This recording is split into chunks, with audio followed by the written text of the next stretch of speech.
안녕하세요. 사연에 빠지다의 DJ 민영입니다. 오늘도 두 가지 사연 준비되어 있는데요. 끝까지 함께 해주시고 구독과 좋아요 버튼도 꾹꾹 눌러주세요. 그럼 오늘의 사연 함께 시작해 볼게요. 안녕하세요. 60대 후반 할머니입니다. 부모와 자식 간의 사이를 천륜이라고 하죠. 하지만 이런 인연들이 돈 때문에 서로 울고불고 난리를 치고 있는 모습을 볼 수도 있을 텐데요. 그런 상황들을 바라보면서 저는 부모가 얼마나 못났으면 자식들이 말도 안 듣고 돈이나 뺏고 앉아있나 싶었어요.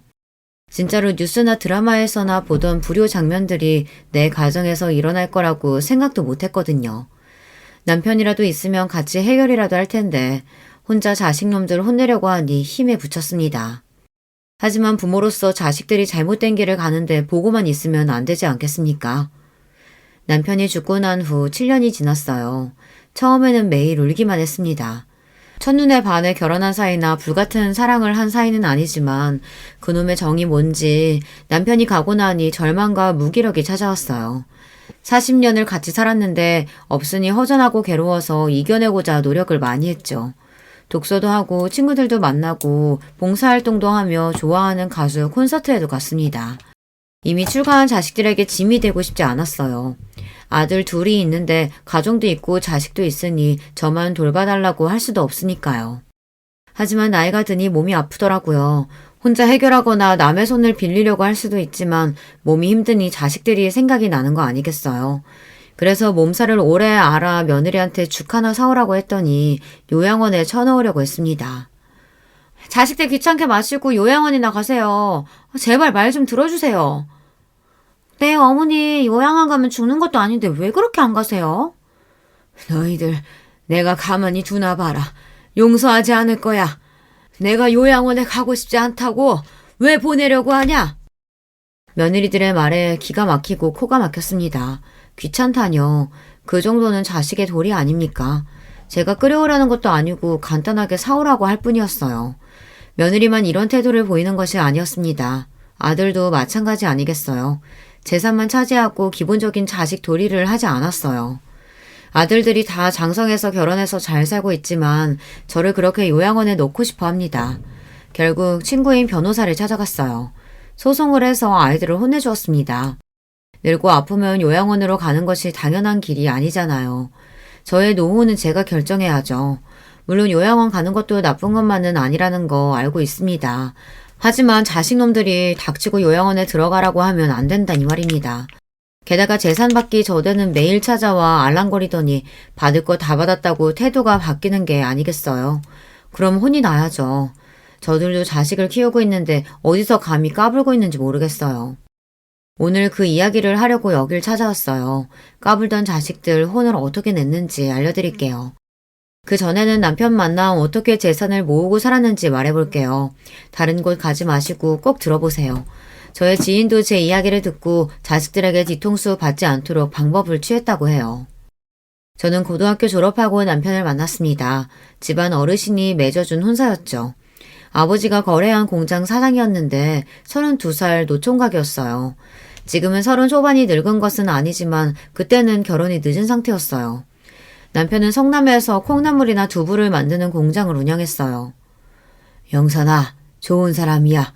어른 공경하고 착실해. 부모 공장 물려받았는데 검소하고 머리도 좋더라. 너보다 나이가 많은 건 흠이지만. 시어른도 있던데 시누이도 있고. 나 시집살이 시키려고 이러는 거야? 나 아무것도 못하는데. 엄마도 일찍 돌아가셨으니 배울 데도 없잖아. 아버지 손에 끌려 다방에서 선을 봤습니다. 남편은 저보다 10살이나 많은 사람이었어요. 공장을 운영했는데 시할머니를 모시고 살았어요. 시부랑 시모는 몇 년 전에 사고로 돌아가셨다고 했어요. 아버지 사업 실패로 갑자기 가세가 기울어져 급하게 한 결혼이었지만 남편은 그렇게 나쁜 사람은 아니었어요. 다만 말이 없었죠. 옛날 남자가 다 그렇듯이 말이에요. 초반에 스트레스가 많았는지 제가 임신이 잘 안 되더라고요. 어째 임신이 왜 안 되냐? 나이도 어린데. 걱정이 많구나. 신랑이 늙어서 그러냐? 할머니 죄송해요. 노력할게요. 그런데 병원에서는 아무 문제 없대요. 할머니 내버려 두세요. 이 사람 집에서 편히 살다가 새벽부터 일하고 정신없는데 임신이 그렇게 쉽겠어요. 가만히 기다려 줍시다. 나름대로 아버지 사랑받고 부족함 없이 자라다가 결혼해서 낯선 곳에 떨어져 있으니 긴장 상태의 연속이었어요. 새벽부터 일어나 밥도 해야 하지만 그중에서 점심때마다 10명 정도 되는 근로자에게 밥을 만들어주는 것이 힘들었어요. 공장 옆에 살림집이 있었거든요. 그동안 시할머니가 맡아서 하신 일이라고 합니다. 이 공장만의 특징이라고 해요. 집밥을 제공하고 가족처럼 지내서 퇴직률이 낮았습니다.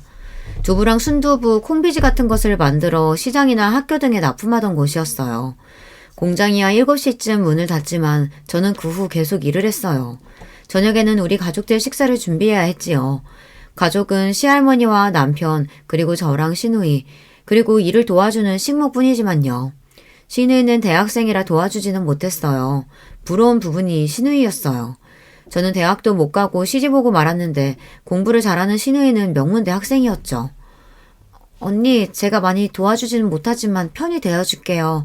오빠랑 싸우거나 할머니한테 혼나면 저한테 일러줘요. 언니 편 무조건 들게요. 고마워요, 아가씨.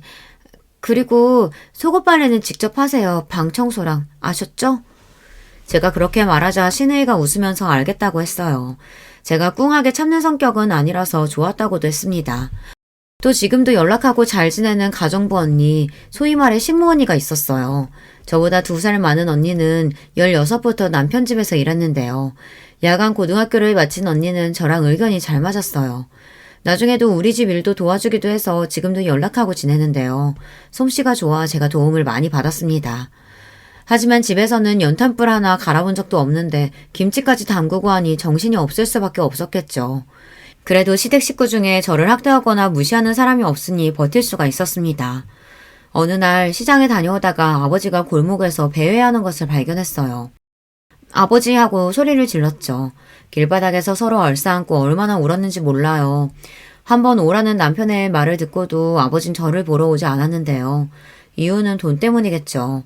집도 넘어가고 사업체도 망했으니 차마 딸 앞에 나서지 못하셨어요. 영선아, 어떠냐? 시집 가니까 정신이 하나도 없지? 박서방은 잘해주냐? 아버지, 너무 힘들어요. 나 왜 여기다 시집 보냈어? 그렇게 힘들어? 어떡해, 우리 딸. 미안하다, 아빠가. 미안해. 내가 망하지만 않았어도 대학 보내줄 수 있는데 어미도 없는 것이 어떡하냐. 집으로 들어가 밥이라도 드시고 가라고 했지만 아버지는 제 손에다 몇만 원을 주며 울먹이셨어요. 친구 보증에 돈이 물리고 지인에게 사기까지 당해 사업에 실패한 아버지는 저를 대학에 못 보낸 걸 속상해하셨습니다.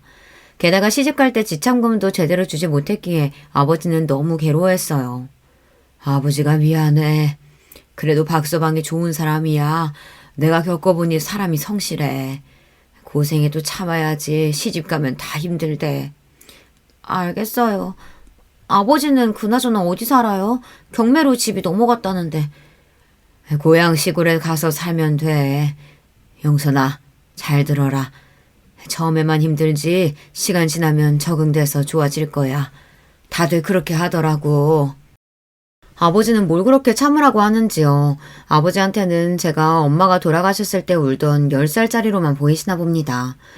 남편은 왜 아버지를 그대로 보내드렸냐며 집에 와서 화를 냈어요. 당신 왜 그래? 아버님께 내가 받은 게 더 많은데 도와드린다고 해도 거부하시고 당신은 집까지 왔는데 아버지를 내보내? 자꾸 가신다는데 어떡해. 다음에 정식으로 당신이 모시고 와요. 저는 괜히 혼나는 게 억울하면서도 남편에게 고마운 마음이 들더라고요. 결국 남편은 터미널로 뛰어가 아버지를 붙잡았다고 해요. 그래서 고깃집에서 밥을 사드리며 함께 살자고 했다는데 그 말을 나중에 아버지께 전화로 듣고는 저는 남편에게 참으로 고맙더라고요. 아버님, 같이 사시죠. 갈 곳 없으면. 저도 고아로 자라서 부모가 필요합니다. 아니야, 그러면 안 돼. 시할머니도 계신데 내가 어떻게 그래? 하나뿐인 우리 딸 잘 부탁해. 아버지는 남편의 손을 뿌리치고 고향으로 내려가셨어요.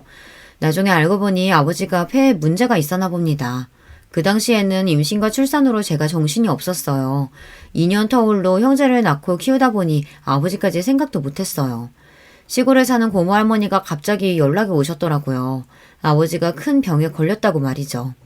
그 말에 제가 다리까지 후들거렸어요. 저는 당장 공장에 있는 남편에게 전화를 했습니다. 여보, 아버지가 아프시대요. 어떡해요? 나 아무 생각이 안 나요. 무서워요. 그 말에 남편은 당장 차를 끌고 시골로 내려갔습니다. 고맙게도 2년 정도 아버지를 모시고 살아줬어요. 자식된 도리로 병든 아버지를 그냥 둘 수 없다면서요. 제가 이 이야기를 하는 이유도 이 때문이에요. 아버지 모시고 살자. 우리 애들한테도 교육적으로 좋을 거야. 할머니도 이해하신다고 했어. 그 무렵 시누이가 결혼해서 집을 나갔기에 아버지가 계실 곳이 있었거든요. 결국 남편이 시골에 혼자 계신 아버지를 모시고 왔어요. 그때 우리 아이들이 초등학교 다닐 무렵이었거든요. 아버지를 데리고 올 무렵 남편의 공장에는 초반에는 영세했지만 사업이 잘 됐습니다. 나중에는 아파트를 몇 채 살 정도로 돈을 모았어요. 그래서 아버지 병원비도 지원까지 해주었어요. 폐암이라 오래 버티지 못하시고 돌아가시고 말았습니다. 2년 정도라도 모실 수 있어 다행이었어요. 사람들은 제가 노인 두 분을 모신다고 해서 힘들지 않냐고 했지만 자식된 도리라고 여기면서 해왔습니다. 결국 아버지가 돌아가시고 몇 년 더 있다가 시할머니가 노안으로 돌아가셨죠. 아이들은 어릴 때부터 어른을 모시고 사는 것을 봤는데요. 학교에서도 효행상 같은 것을 받아오기도 했어요. 큰아이는 공부에 큰 소질이 없었는데 둘째 아들은 공부를 곧잘 했습니다. 자라면서도 아이들은 크게 말썽을 부리지 않았기에 키우는 데 어려움이 크게 없었어요. 남편 사업도 잘 되니 성남 주택에 살다가 아이들이 중학생 이후에는 가락동에서 살았어요. 나중에는 가락동 시장에다 두부랑 콩나물을 납품하고 학교나 회사에도 판매했습니다. 덕분에 윤택하게 살 수 있었어요. 남편은 새벽 4시에 일어나 일을 했습니다. 휴일만 빼고 단 하루도 빠지지 않고 일을 했는데요. 내가 이렇게 부지런히 살고 어른들 잘 모시는 것도 다 자식들 보라고 하는 거야. 주원아, 주황아, 나중에 엄마 아빠 잘 모셔라. 남편은 우스운 소리로 이렇게 이야기했어요. 아이들은 저랑 남편이 아버지를 모시는 과정을 지켜보고 돌아가실 때까지 제가 어떻게 했는지를 여실히 보았는데도 이제 와 저를 요양원에 맡기려고 하는 거죠. 솔직히 아이들이 보고 배운 것이 있겠지 싶었어요. 저 시할머니 모시면서 싫은 티 하나도 낸 적 없었고 남편도 아버지를 정성으로 모셨는데 우리 아이들은 왜 그럴까요? 정말 우리처럼 모시고 살라는 것은 아니었어요. 마음이라도 부모를 생각하면 좋겠다는 뜻인데 그것도 힘들었나 봅니다. 남편은 아이들이 대학 갈 무렵에는 공장을 처분하고 건물을 2채 샀습니다. 결혼한 지 20년, 저도 새벽밥에서 탈출하게 되었어요. 건물을 사고 고세를 지낼 때 시누이가 꽃다발 하나를 가지고 왔습니다. 그동안 수고했다고 했어요. 여보, 이제 우리도 편하게 살자. 당신 고생 많았어. 어린 나이에 시집 와서. 언니, 그동안 힘들었죠? 솔직히 공장 잘 된 거 언니 덕분이에요. 고마워요.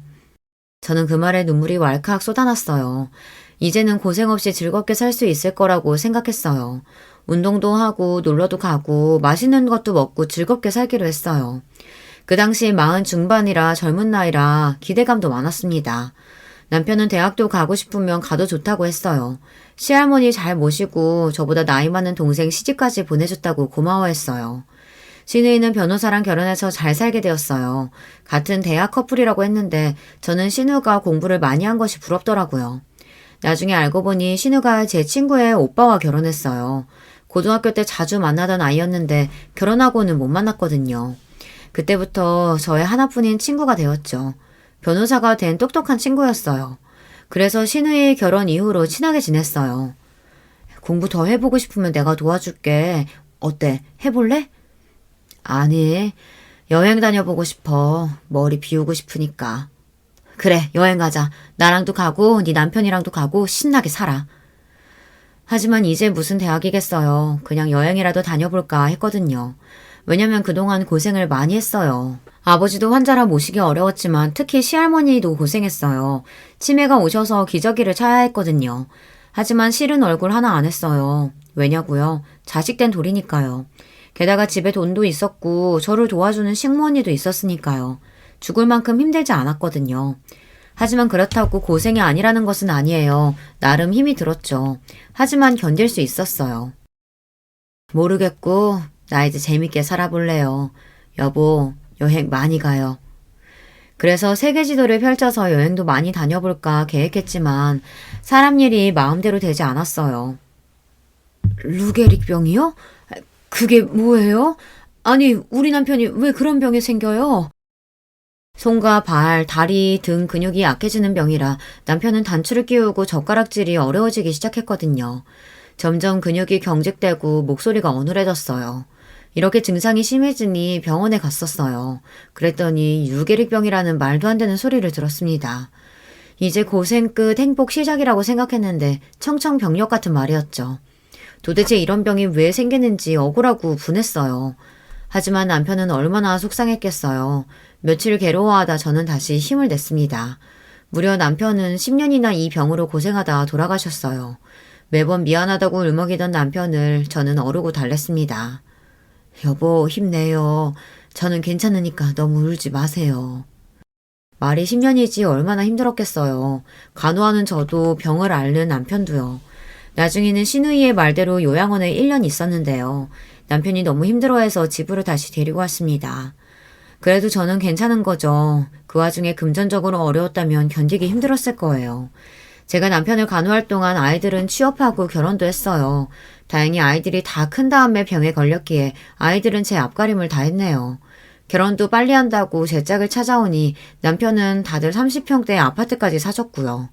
그리고 루게릭병이 심하지 않을 때 모든 재산을 제 앞으로 해주었거든요. 그놈들 다 줄 필요 없어. 당신은 나 없어도 잘 지내야 해.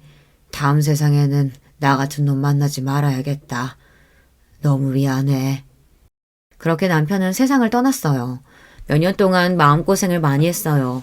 막상 가기 전에는 답답하고 힘이 들었는데요. 가고 나니 못해준 것이 너무 많았어요.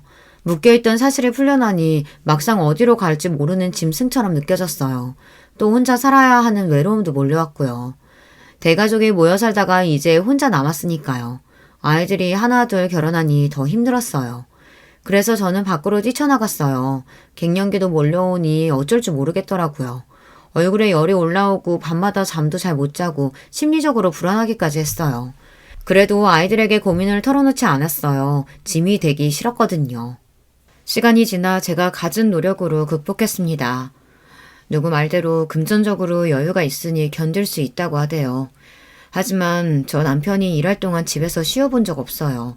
공장 직원이 못 나오면 제가 다 했고 시할머니부터 남편 간병까지 했으니 남편이 준 재산이 공짜라고 생각하지 않거든요. 다행스럽게도 우울한 기분이나 갱년기 증상도 잠잠해져서 편하게 살아볼까 마음을 먹었거든요. 그때부터 아이들이 저한테 손을 벌렸습니다. 첫째 아들은 직장을 다니고 있었는데 갑자기 골프 연습장을 하고 싶다고 했어요. 며느리까지 찾아와 저를 설득하더라고요. 엄마, 개인 사업 하고 싶어요. 요새 직장 다니지만 언제 잘릴지도 모르고 미리 나와서 이런 가게 하는 편이 나아요. 이럴 때 도와주시면 안 돼요? 네, 어머니. 사업 자금 고려해 보세요. 애 아빠 자다가도 가위도 눌리고 악몽도 꾸더라고요. 회사 일이 얼마나 힘들면 그러겠어요. 사람이 살고 봐야죠. 아버지가 그랬어. 미리 주지 말라고. 사업도 너희들이 알아서 해. 결혼할 때 집 사줬으면 됐지. 집 사서 결혼하는 게 쉬운 일이야? 회사에서 사람들하고 관계가 안 좋아졌는지 그만두고 왔다는데 이제 마흔이 코앞인데 아이들도 커가고 걱정이 많다고 했어요. 남편이 죽기 전에 재산 분배 없다고 아예 못을 받고 돌아가셨기에 재산을 미리 주겠다는 생각이 없었고요. 어머니 그럼 투자하신다고 생각 좀 해보세요. 매출의 50% 드릴게요. 널 뭘 믿고 투자해. 사업도 처음인데 말이 되니? 게다가 푼돈도 아니고. 제가 반박을 제대로 하니 아들은 더 이상 말을 못했어요. 그랬더니 며느리가 작전을 바꾼 모양이에요. 물량 공세를 시작했어요. 제가 좋아하는 반찬을 만들어서 가지고 오고 쇼핑이나 미장원도 함께 가자고 했습니다. 어머니 이것도 드셔보세요. 제가 반찬 가지고 왔어요. 이따 목욕도 같이 가실래요? 시간이 되니? 안 된다고 했잖아. 그리고 매번 음식 안 가지고 와도 돼. 아니에요. 우리 윤치도 같이 왔어요. 할머니한테 그림 그린 거 보여드려. 첫 손주가 손녀라 얼마나 기뻤는지 몰라요. 아들만 키워서 그런지 예쁘고 귀여운 아이를 보니 기분이 좋아졌어요. 부모가 시켰는지 애까지 할머니 도와주세요 하더라고요.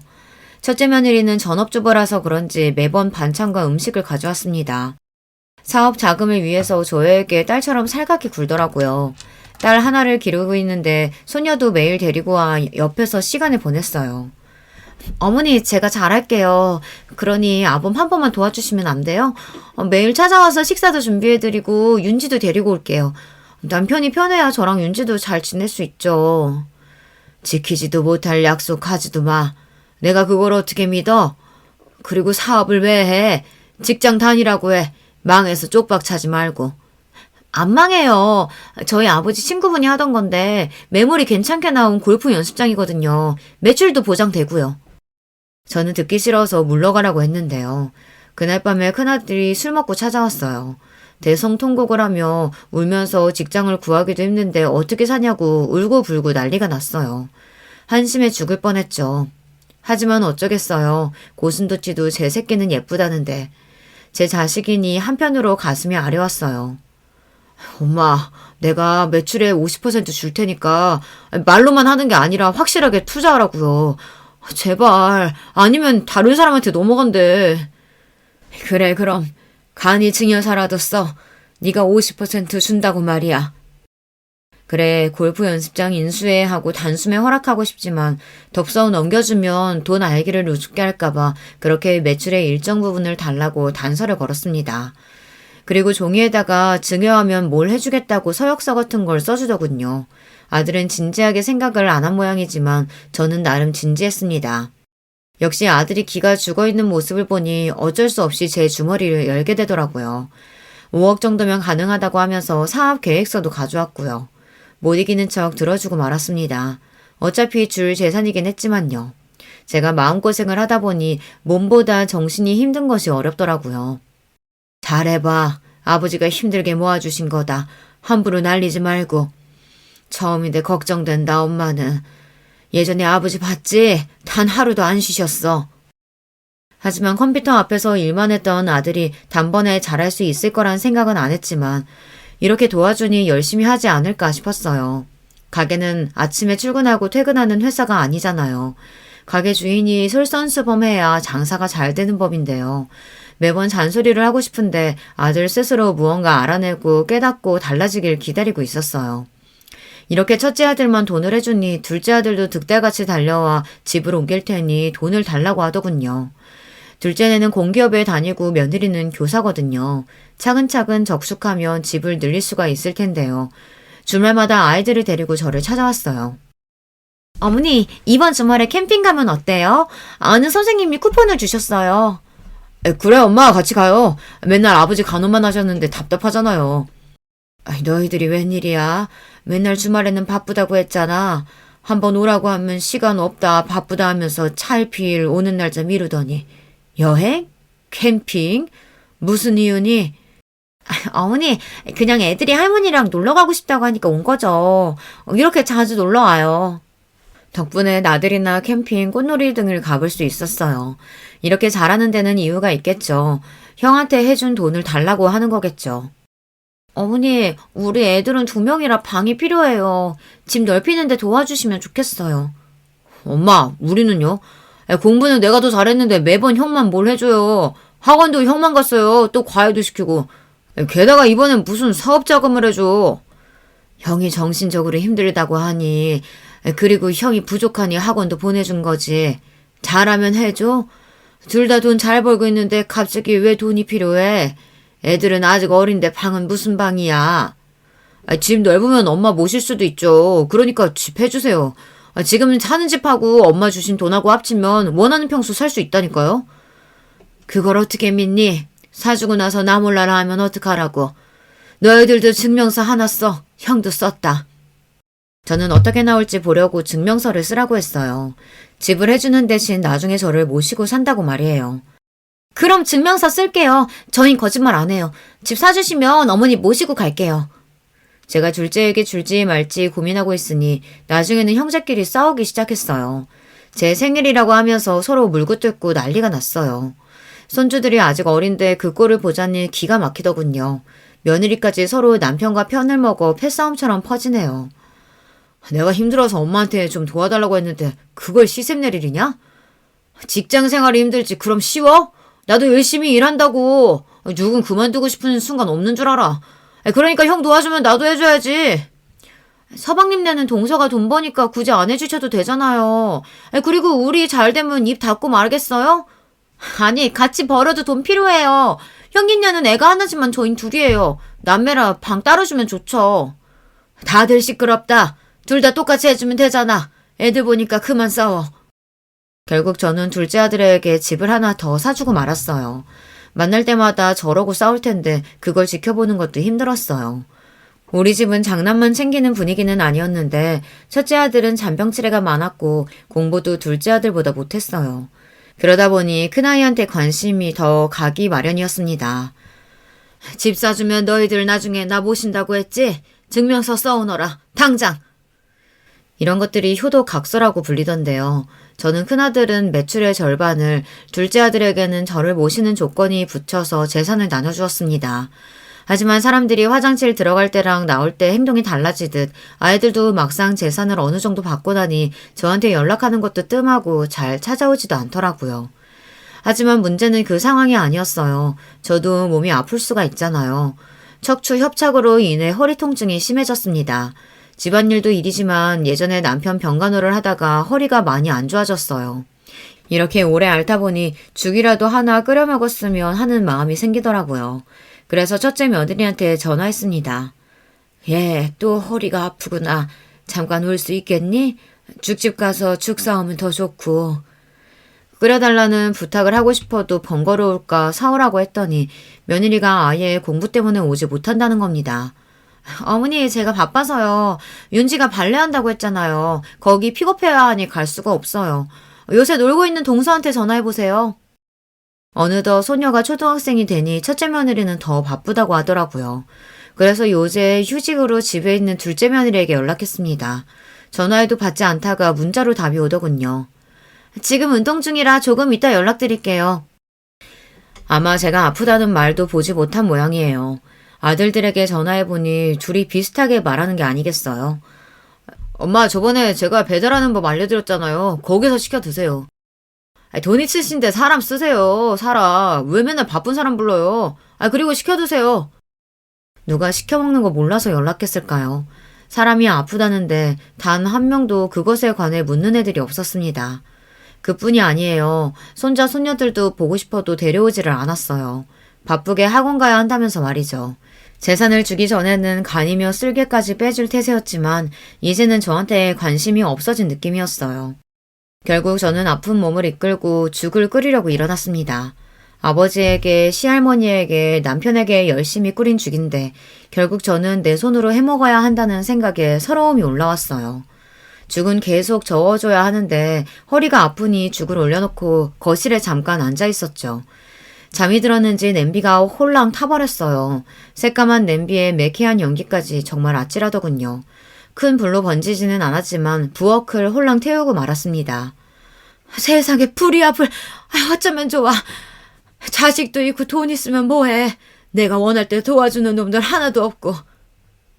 다행히 불은 금세 진압했지만 집안이 엉망이 되고 말았죠. 제 마음도 어찌나 화가 나던지요. 자식들이 무슨 나를 돈지갑으로 알고 있으니 속이 상했습니다.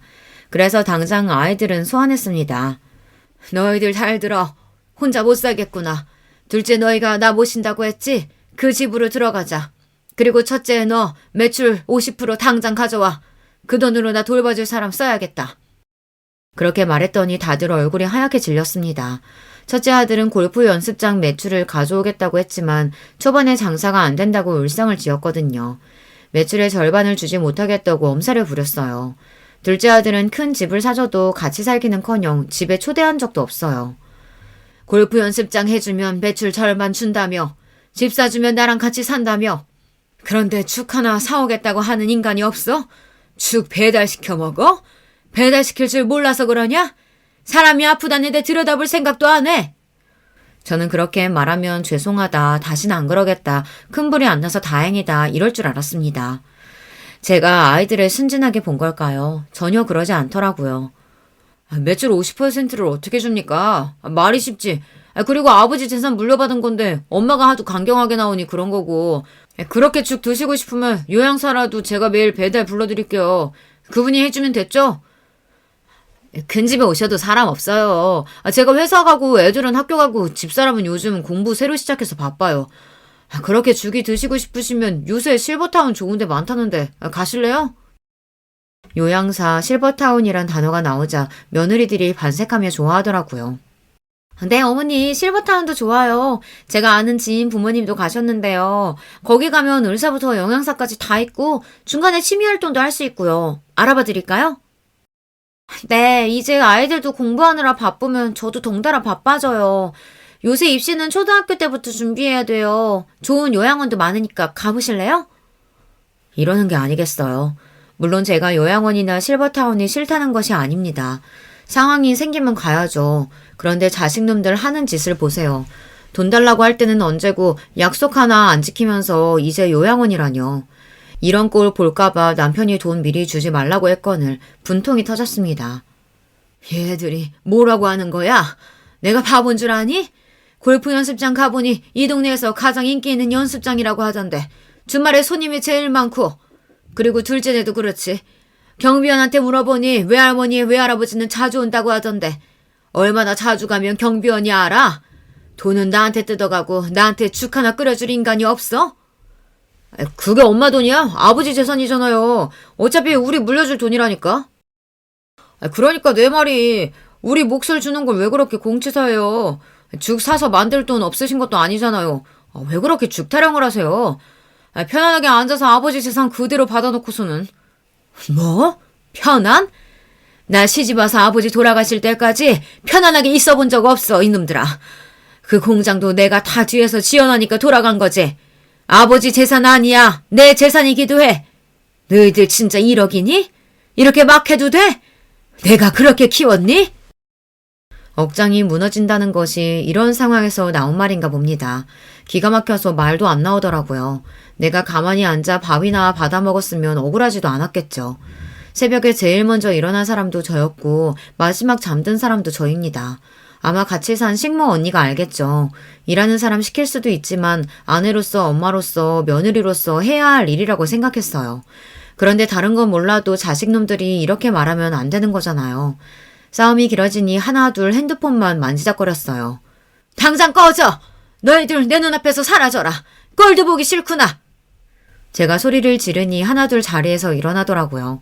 자식놈들 키워봤자 소용없다고 하던데 이래서 그런가 싶었습니다. 그렇다고 제가 울고 괴로워하기도 싫더라고요. 기분만 더 서러워질 뿐이니까요.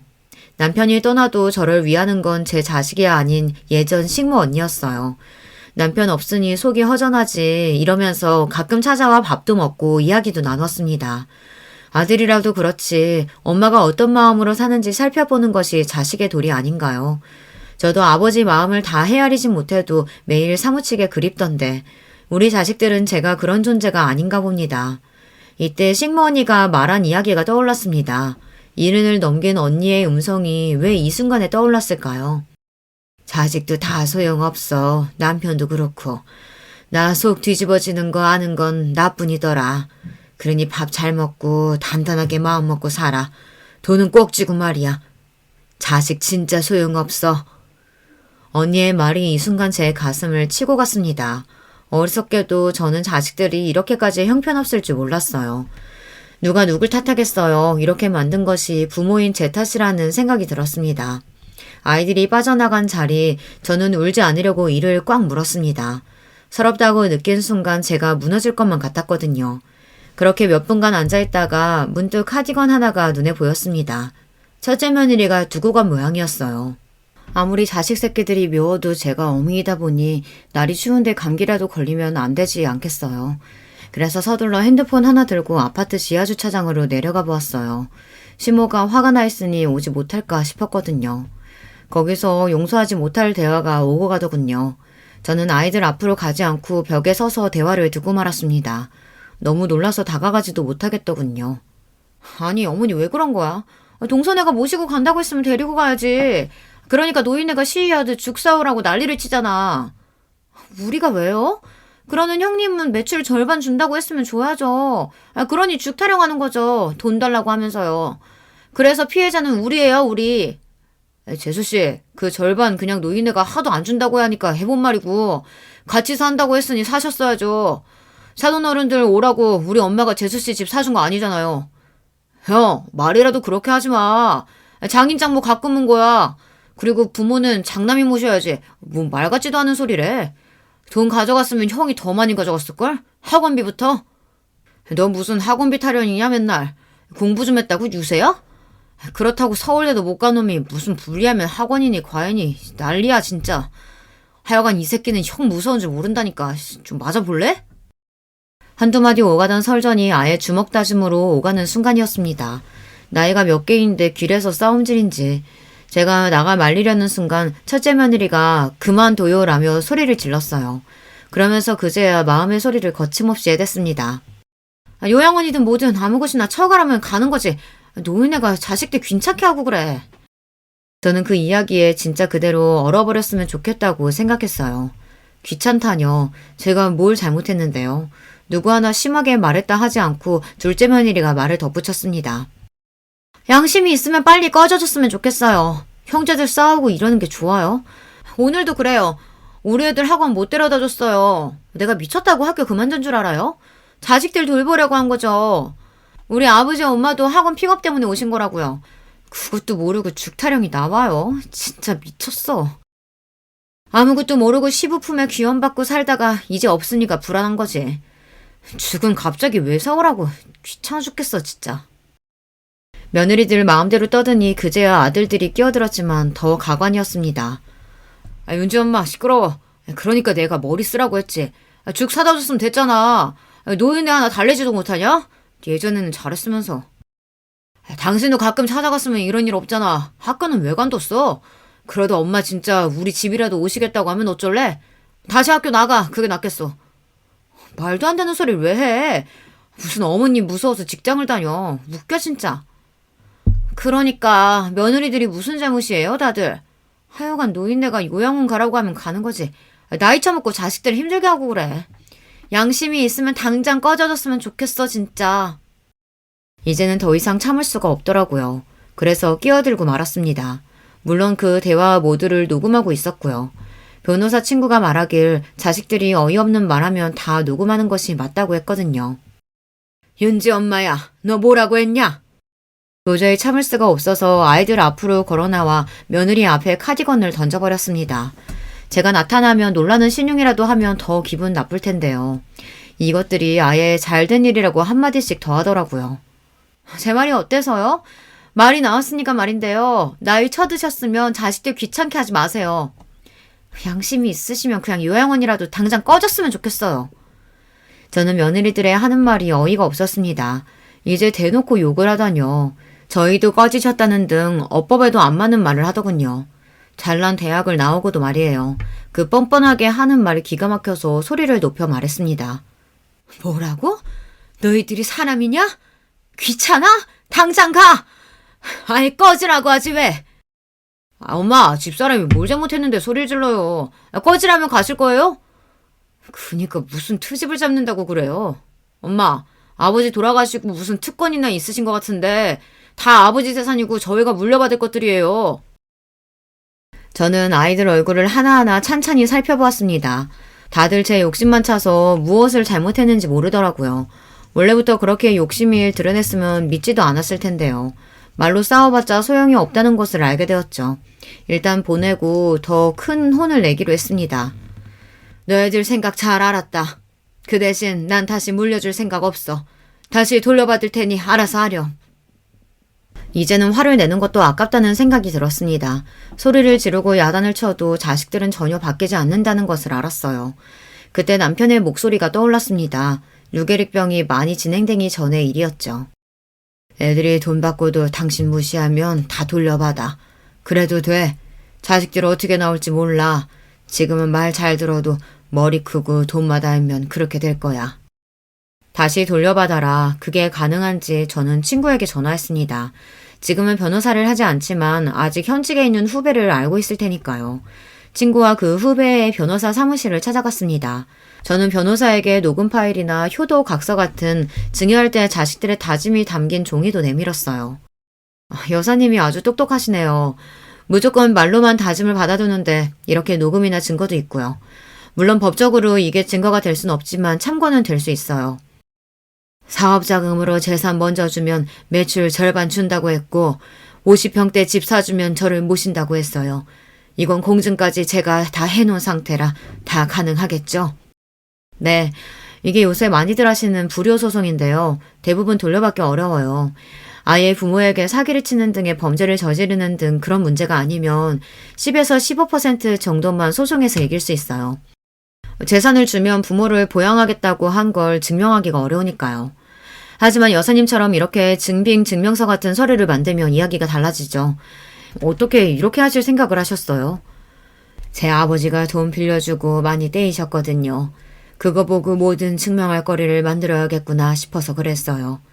그리고 제 옆에 있는 친구가 조언도 했고요. 당장 소송 준비하고 싶어요. 이것들 혼을 내야지 안 되겠어요. 저는 그날로 법원에서 소장을 청구하기로 했어요. 자식들에게 재산을 준 이후 소유권이 자식에게 넘어간 이후에는 불효 소송이라도 다 돌려받기 어렵다고 했어요. 그러니 돈을 주기 전에 자식들이 나를 부양해야 한다는 조건으로 계약을 받는 것이 좋다고 했어요. 저는 그런 조건은 아니지만 재산을 증여하면 매출이나 같이 산다는 조건을 내건 계약서 같은 것이 있으니 한번 해볼 수 있지 않겠냐고 했습니다. 하지만 이런 소송은 물적 증거가 있어야겠죠. 저야 길바닥에 진짜 버려지진 않았지만 변호사 말대로라면 유기를 당하거나 물리적 폭력에 의해 경찰이 오고 갈 상황도 있다고 하는데 머리가 어지러지랬습니다. 이런 사실을 시누이가 알고는 당장 자식들을 만나러 갔나 봅니다. 골프 연습장 앞에서 엄마한테 불효하는 놈이라고 소리를 지르고 둘째 아들 공기업까지 당당하게 찾아간 모양이에요. 주원이 주왕이 왜 그런 거야? 여자 잘못 만나 그런 거야? 아니면 갑자기 싹수가 없어졌어요? 오빠랑 언니가 그렇게 안 키웠는데 내가 맨날 가서 시위한다고 했어. 불효소송 한 번 해야 이것들이 정신이 들지. 맞죠, 아가씨? 당연하죠. 자식놈들 한 번 혼나야 정신 차리지. 내가 며느리들한테 다 전화했어. 네 새끼들 얼마나 잘 되나 보자고. 그랬더니 아무 말도 안 하더니만 가만히 안 둘 거야. 재산 다 못 돌려받아도 소송이라도 하고 소장이 날아가야 정신 차리지. 언니는 소송을 해. 나는 동네 돌아다니면서 벽보라도 붙일 거야. 불효 자식들이라고. 언니처럼 시부모님한테 잘하고 남편하고 자식들 살뜰히 돌본 사람이 있냐고. 미친 것들이 죽 한 번 사오라는 것도 어려워? 그러는 아가씨는 나한테 해줬어? 오빠 아파트 내가 다 돌봤지. 미안해요. 그때 나도 애들 건사하느라. 오늘 내가 전복죽 끓여왔어. 언니 이제 죽은 나한테 말해요. 알았죠? 제가 재산을 다 돌려받겠다며 비싼 수임료를 내고 변호사를 고용했다는 말을 자식들이 들었는지 그제야 달려왔습니다만 저는 집을 옮겼어요. 작은 아파트지만 주변이 죽집부터 병원까지 잘 갖춘 곳에 입주했어요. 시누이랑 친구네 집과 같은 동네라 만나기도 편하고요. 엄마 어디에요? 제가 잘못했어요. 돈 드릴게요. 그러니까 이딴 거 하지 말죠. 동네 창피는 물론이고 연습장 평판도 나빠서 손님들 끊겼어요. 고모 때문에 회사 사람들이 나 불효자 취급하는데 미치겠어. 도대체 불효소송은 뭔데요? 내가 집 주면 모신다고 서류를 쓴 적이 있어요? 어머니 죄송해요. 동네에 소문 다 나서 윤지까지 애들한테 놀림받는데요. 용서해 주시면 안 돼요? 집에 오시려면 오세요. 애들이 어디서 들었는지 할머니한테 왜 막말했냐고 하더라고요. 애들한테 제가 혼났어요. 죄송해요. 매일 전화가 와도 저는 받지 않았어요. 귀찮았거든요. 제가 진짜 몸이 아파 한 걸음도 내딛지 못한 처지였다면 자식들은 저를 발랑 안고 요양원에 맡겼겠죠. 짐짝 던지든 말이에요. 요양원은 모시는 것이 문제가 아니에요. 그 태도가 문제죠. 게다가 재산은 재산대로 다 가져가고 정작 부양할 때 외면하면 안 되니까요. 지금도 불효소송은 진행되고 있어요. 끝까지 괴롭게 만들어서 다신 그러지 못하게 만들 겁니다. 여러분들도 재산을 줘야 할 때 변호사랑 상담해서 증여 증거나 각서를 남겨두세요. 그리고 자식들이 막말하면 화를 내는 대신 핸드폰 녹음기를 열고요. 그게 살 길이니까요. 이렇게 사연을 이야기할 때도 며느리나 자식들이 손주들 앞세우고 찾아와 소송을 취하하라고 야단이네요. 죽어도 취하 안 해주려고 합니다. 이번에 해외여행을 시누이와 친구 그리고 시모 언니까지 초대해 가려고요. 한 달 동안 여러 나라를 돌아다니며 돈이나 쓰고 오려고 합니다.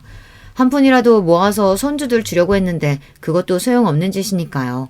남은 재산 자식들 안 주려고 다 쓰고 죽을 건데요. 저의 기가 막힌 이야기는 여기서 끝났습니다. 당장 재산 다 뺏고 알거지로 자식들 길바닥에 내쫓아야 속이 시원하겠지만 법이란 것이 그렇지 않잖아요. 한번 증여된 것을 되찾으려면 어렵다고 해요. 그러니 주기 전에 조심해야 하지만 자식놈들 당장 달라고 하는데 안 주기 쉽지 않잖아요. 그럴 때는 법적인 도움을 먼저 알아보는 것이 중요해요. 지금까지 제 이야기 들어주셔서 감사합니다. 안녕하세요. 저를 소개드릴 것 같으면 사연을 보는 재미에 빠져서 유튜브에 쉴 새 없이 들락날락하는 나이 먹은 여자예요. 그야말로 제 얼굴에 침뱉기라서 어디에 속 시원히 이런 이야기를 해본 적이 없었던 것 같아요.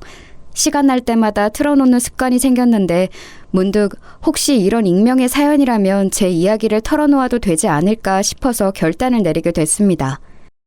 설마 자식 낳고 손주까지 본 제 결혼 생활에서 이런 황당한 경험을 하게 될 줄은 몰랐어요. 저는 남들보다 시집을 늦게 간 경우였네요. 당시에 제 주변에서 여자들은 전부 25이나 6이면 결혼을 했었으니까요. 제 주변이 하필 다들 부지런히 시집들을 가는 환경이었지만 저는 29이 되어서야 만난 인연과 제 나이 꼬박 30에 결혼을 하였습니다. 제 친정 집안이 예전에 찢어지게 가난했어요.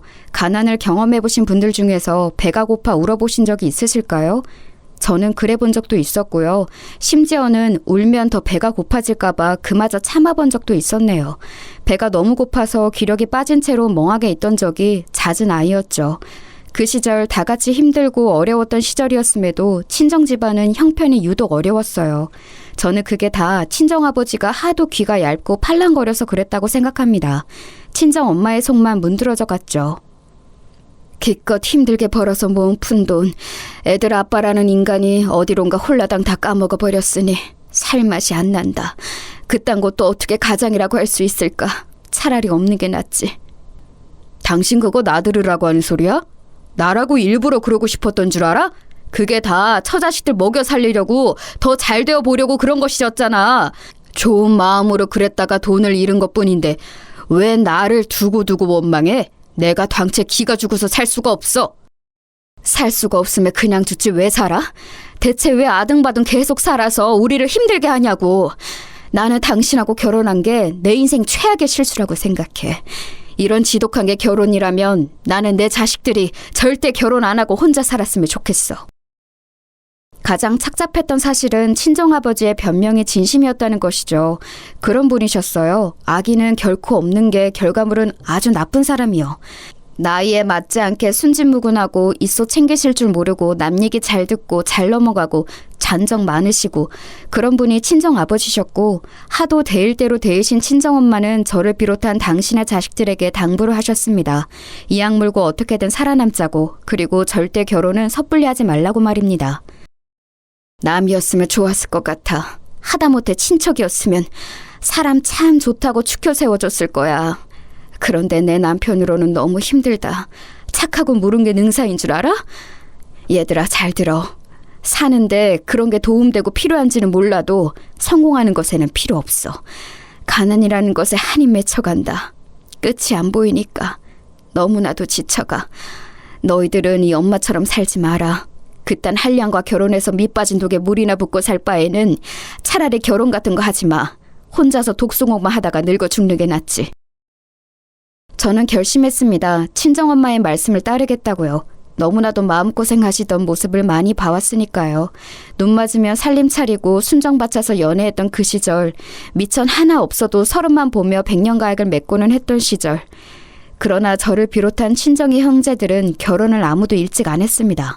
친정엄마께서 하도 곡소리를 하셔서 그랬나 봐요. 가장 이르게 결혼한 사람이 28 나이, 늦가을에 시집간 언니였을 정도였네요.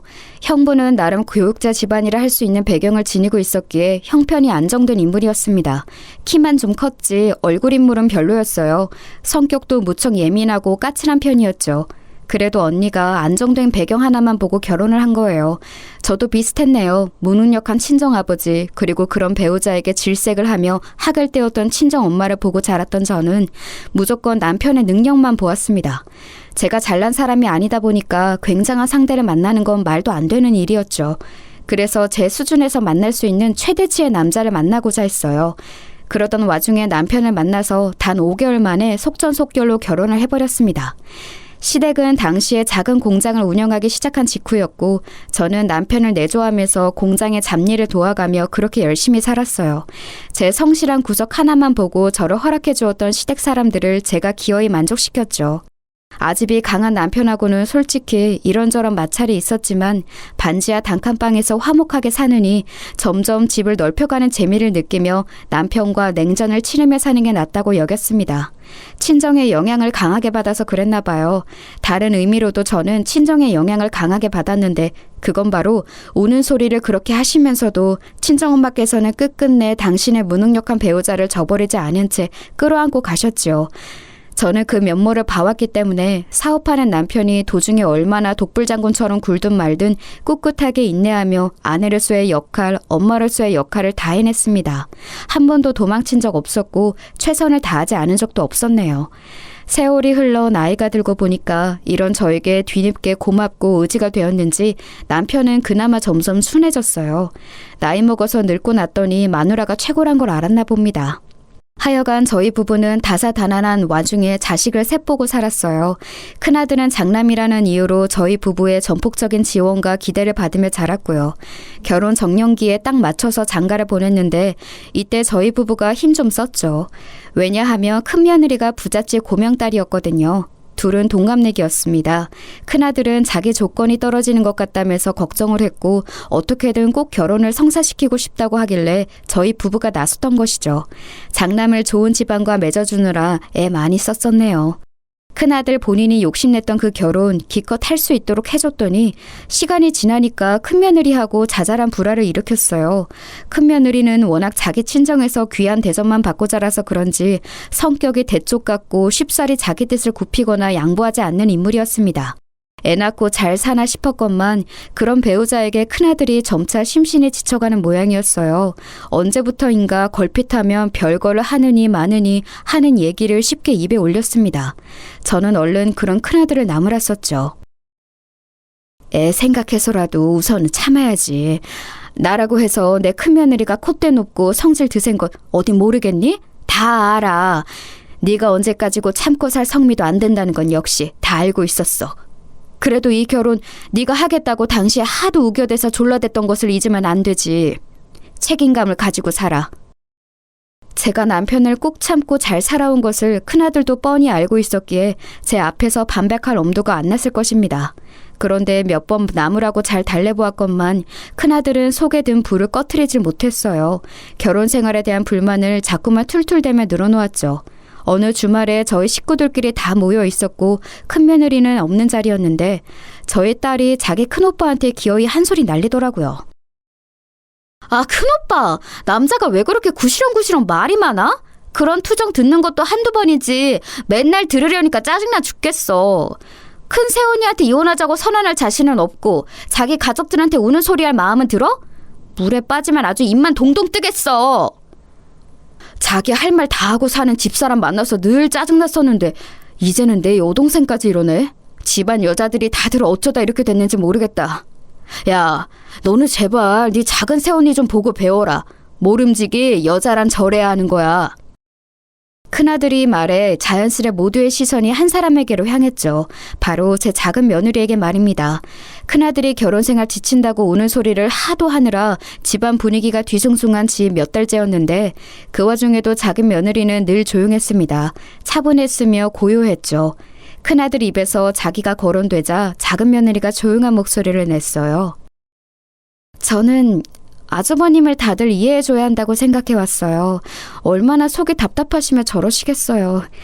그쵸, 어머님? 제 말이 맞죠? 은근히 저에게 질문을 돌리길래 제가 얼른 정신을 차리고 맞다면서 맞장구를 쳐주었습니다. 저도 가만히 생각해보니까 그간 너무 격앙된 상태로 큰아들만 나무랐나 싶었거든요.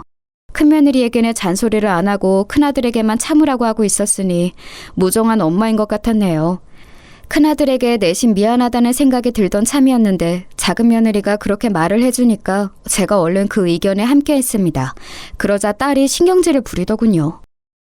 작은 새언니, 뭘 모르시면 말을 얹지 마세요. 갑자기 왜 본인이 상황 정리를 하려고 난리세요? 감정적으로 구는 딸을 제 작은 아들이 얼른 말렸습니다. 딸은 불만 가득하단 표정을 지으면서도 더 아무 말 안 했고요. 그런데 그날 이후로 왠지 딸이 작은 며느리에게 틱틱거리며 행동하기 시작했던 듯 싶어요. 설거지도 자꾸 이런 건 며느리가 해야 한다며 작은 며느리에게 시키고, 제가 한 번은 현장을 목격하고 딸에게 그러지 말라고 그랬는데 작은 며느리가 오히려 저를 말렸습니다. 자기가 할 일이라고 생각한다면서 군말 없이 설거지를 하더군요. 꿋꿋한 그 모습이 강인해 보였어요. 여리여리한 체구에서 그런 강인함을 어디서 나왔는지 모를 일이었죠. 작은 아들은 원래 오래 사귀던 다른 아가씨하고 결혼을 할 작정이었으나 결혼 준비를 하면서 자잘한 말싸움을 하기 시작했고 결국 감정이 상해서 파혼까지 했습니다. 그리고 몇 달 뒤에 그 아가씨는 금세 다른 남자와 결혼을 했고요. 그것에 상처를 크게 받은 작은 아들은 아무하고도 오랫동안 교제를 안 했습니다. 이러다가 노총각이 되어 늙어 죽은 것 아니냐는 주변의 속단으로부터 저는 작은 아들을 지켜주었죠. 이상한 사람 만나서 인생을 말아먹을 바에는 결혼 안 하고 혼자 사는 것도 괜찮아. 그러니까 너무 마음 쓰지 말고 네가 마음 가는 대로 살아도 돼. 나는 어렸을 때 네 외할머니로부터 항상 결혼을 신중히 한다는 소리를 듣고 살았더니 나이 찼다고 해서 떠밀리듯 하는 결혼은 아주 결사 반대인 사람이야. 엄마가 그렇게 얘기를 해주니까 내 마음이 한결 편안해졌어요. 저는 사실 혼자여도 외롭지 않고 전혀 상관없는데 주변의 시선이 힘들었거든요. 압박받지 말고 부담 안 가지고 재미있게 지내다가 혹시 제 마음을 사로잡는 인연이 생긴다면 그때 가서 결혼 생각을 해볼게요. 그렇게 말했던 작은 아들은 시간이 지나서 자기보다 8살 어린 작은 며느리를 만나서 결혼을 하였습니다. 작은 며느리는 눈에 띄는 미인은 아니더라도 수수하고 청순한 분위기를 풍겼어요. 첫인상이 아주 참했죠. 작은 며느리의 친정은 많이 가난한 편이었습니다. 집안에 있는 빚 때문에 작은 며느리가 힘들게 살았더라고요. 왠지 옛날에 제가 생각났습니다. 이런 말을 하면 너무 속물적인 것 같았지만 작은 며느리가 어째서 제 작은 아들과 결혼하고 싶어 하는 건지 저는 그 이유가 짚이더라고요. 집안 형편은 많이 어렵고 대학은 전문대를 중퇴했고 서비스 직종만 전전해온 작은 며느리의 조건이 너무 별로인 것 같다면서 다른 식구들은 약간 떨떠름한 반응들이었어요. 하지만 저는 재차 작은 아들이 결혼을 하고 싶어 한다는 뜻을 확인하였고 그 다음으로는 작은 며느리에게 따로 당부를 했었습니다. 다른 건 내가 안 바랄게. 가정에 충실하면서 우리 아들한테 내조 잘하고 옆에서 항상 잘 챙겨주고 그렇게 잘 해줄 수 있겠니? 그것만 약속해준다면 나는 너를 내 며느리로 기꺼이 맞아들이고 잘해줄 생각이 있단다. 당연히 약속할 수 있어요. 그게 바로 제가 바랐던 것이에요. 오빠하고 단란한 가정 꾸려서 서로만 바라보면서 늙어 죽는 그날까지 그렇게 살고 싶습니다. 물론 시부모님께도 최고로 잘하는 며느리가 될 거예요. 그럴 수 있도록 허락해 주세요. 이제 보니 우리 아들이 결혼할 때를 놓치고 지금까지 혼자 지낸 게 아니라 이런 참한 배우자를 만나려고 기다려왔나 보다. 앞으로 둘이 서로에게 충실하면서 백년해로 했으면 좋겠구나. 저는 작은 며느리의 손을 맞잡았었죠. 다른 가족들에게는 작은 아들이 나이가 찰 대로 찬 상황인데 결혼 상대를 재고 자시고 할 게 뭐 있냐는 논리를 댔습니다. 그렇게 단박에 설득을 시켰죠. 작은 며느리는 그 약속대로 너무 잘 살아줬어요. 결혼하고 1년을 채우기 직전에 아이가 태어났고요. 자기 남편과 아이를 최우선으로 두고 자기 시댁에도 살뜰히 잘하고 그런 인물이었어요. 시간이 흘러 어느새 작은 손주가 이제 초등학교를 들어가게 된 참이었고요. 이렇게 잘해온 작은 며느리가 딸에게 핀잔을 당하며 지내는 것 같아서 제가 너무 면목이 없었습니다. 미안하다. 나도 어쩔 수 없이 팔은 안으로 굽는가 봐. 우리 딸한테 내가 따끔하게 잔소리를 한다고 하는데도 그게 부족할 수밖에 없네. 우리 딸이 나이만 먹었지 철이 없어. 성숙하고 의젓한 네가 이해해줄 수 있을까? 어머님, 세상 무슨 말씀이세요. 저는 솔직히 아직까지도 저를 며느리로 받아주신 어머님께 늘 감사한 마음을 가지고 있어요. 민준이 아빠가 그때 아무리 저랑 결혼하고 싶다고 했다고 한들 어머님께서 만약 안 된다고 하셨으면 안 될 일이었다고 생각해요. 그러니까 저는 어머님께 특히 감사합니다. 저는 이 집안의 일원이 되어서 매일매일 행복해요. 그러니 그런 말씀은 거두세요. 얘가 나를 오늘 작정하고 비행기 때우네. 네 시합이도 있는데 왜 나한테만 특별히 감사하다고 하니? 에이, 어머님. 그런 것에 있어서 실세는 어머님인 거 옛날 그때부터 저는 다 알고 있었어요. 집안 문제는 어머니께서 꽉 쥐고 계셨잖아요. 지금도 그렇고요. 이렇게 말씀드리면 저 혹시 너무 건방져 보이려나요? 할 말 다 해놓고 겸연쩍어 하는 것, 작은 며느리는 이런 인물이었죠. 고슴도치라는 동물이 크지도 않고 생긴 것도 아기자기한 이목구비에 조용조용하지만 몸에 가시를 두르고 있는 것처럼 뭔가 그런 종류의 의외성이 작은 며느리에게는 늘 있었던 것 같습니다. 지금 돌아보니까 그랬어요. 순하고 차분하지만 그렇다고 해서 결코 그 속까지 만만한 상대는 아니었다는 것이죠. 큰아들은 우는 소리를 그렇게 해대더니 결국 큰며느리와 별거를 하게 되었어요. 큰 손주는 당연하니만치 큰며느리가 데리고 갔고요. 너무 속상하더군요. 이혼은 섣불리 안 해서 그것이라도 다행이었습니다. 안 그랬다면 어여쁜 큰손주와 더 멀어졌을 테니까요. 홧김에라도 이혼하자는 소리는 안 꺼냈어요. 나도 어차피 다시 결혼할 생각도 없는데 이혼해서 뭘 하겠나 싶더라고요. 그리고 재주씨가 나보고 숙일 줄 알아야 한다고 하더라고요. 그 얘기 듣고 나니까 홧김에 마음에도 없는 이혼하자는 소리는 안 꺼낸 거죠. 작은 애가 너한테 그랬다고? 맞는 소리를 했네. 이혼이란 결혼보다 신중히 하는데 네가 홧김에 큰애한테 이혼 운운할까봐 내가 얼마나 소가리를 했던지. 너에게 좋은 소리를 해준 작은 애한테 내가 다 고맙구나. 하여간 여러모로 작은 며느리는 좋은 영향만 집안에 주는 것 같았어요. 큰아들 내외가 별거하게 된 이후로 한 달에 한 번 주말에 큰아들이 자기 애를 보게 됐습니다. 토요일 이른 아침에 큰손주가 올 때도 있었고 금요일 늦은 저녁에 올 때도 있었네요. 그런데 어느 하루는 애가 오기로 한 주말에 큰아들이 낚시 약속이 잡힌 거예요. 회사 상사도 포함되어 있는 자리라서 취소도 못하고 빠지지도 못하고 그러고 있었습니다.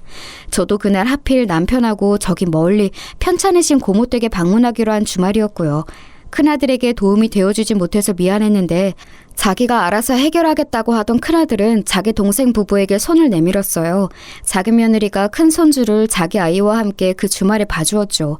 집안일이라면 안 가리고 나서는 살신 성인의 착한 부인을 맞은 게 자기 복이라면서 작은 아들이 그때 무척 싱글벙글 웃었던 것으로 기억을 합니다. 성격 차이로 별것까지 하게 된 큰아들 부부와 비교가 되면서 더욱 작은 아들 부부가 화목하고 든든해 보였네요. 그러던 어느 날 작은 아들이 조금은 갑작스럽게 해외에서 근무를 하게 되었어요. 1년 내외 일정이라서 아주 장기까지는 아니었지만 그래도 하루 이틀 기간이 아니니까 걱정이 되더군요. 저는 작은 며느리하고 작은 손주도 같이 가려나 했는데 작은 아들 혼자만 간다고 했습니다. 혼자서 외국 생활하는 거 정말 괜찮겠냐고 제가 염려되는 마음에 여러 번 물어봤었네요.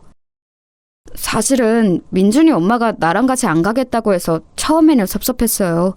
그렇지만 한편으로는 이제 초등학교 들어간 아이를 배려해서 외국 생활 욕심내지 않은 민준이 엄마에게 고맙기도 하고 그 마음씨가 감동이기도 하고 그렇네요. 그러게 작은 애가 욕심을 안 부리고 자기보다는 다른 사람 입장을 우선시해서 배려하는 편이지. 보나마나 네가 없어도 아이 뒷바라지 잘하면서 작은 애는 잘 해낼 거야. 그러니 너도 거기서 밥 잘 먹고 건강 잘 챙겨야 한다. 연장 같은 거 하지 말고 꼭 제때 돌아오고. 애가 어린데 너무 오래 떨어져 있고 그러면 못 써. 작은 아들은 제 말을 명심하고 꼭 되도록 일찍 돌아오겠다고 하였어요. 때가 되어 작은 아들은 출국하였고 작은 며느리는 그 이전처럼 변함없이 지내는 듯 보였습니다. 저는 설마 제가 작은 며느리 같은 사람을 의심하게 될 것이라고는 이때까지만 해도 상상조차 못했죠. 그 시작은 언제부터였는지 정확하게 모르겠습니다만 기억에 남는 것이라면 식당에서 가족 모임을 했던 순간들이 있네요. 우선은 살짝 초여름이라 더웠던 때였는데요. 작은 며느리가 전에 없이 얇은 가디건을 입고 왔는데 잠시 후에 밥을 먹다가 언뜻 그쪽을 보니까 가디건의 단추가 풀어져 있었는데 작은 며느리가 그 안에 민소매 옷을 입었었나 봐요. 가슴팍이 훤히 보이더군요. 나이 든 사람 눈에는 단박에 민망한 모습이었습니다. 조용히 작은 며느리에게 말해줬었죠. 네가 웬일로 그런 옷을 다 입었니? 지나치게 과감한 것 같아서 나는 조금 민망하네. 더워서 잠깐 단추를 푼다는 게 깜빡하고 계속 이러고 있었네요. 죄송해요. 지금 얼른 단추 끼울게요. 죄송하다며 어쩔 줄 몰라 하는 작은 며느리의 모습에서 딱히 이상 기류를 감지하진 못했었죠. 그런데 다시 그때로부터 얼마 후, 이때는 말복이었고 유명한 백숙집에 다 같이 모인 참이었어요. 목적지가 식당인 사람치고는 작은 며느리가 입술을 진하게 바르고 왔습니다. 제가 느끼기로는 이런 자리에 이런 화장을 할 사람이 아니건만 좀 희한하다고 생각했죠.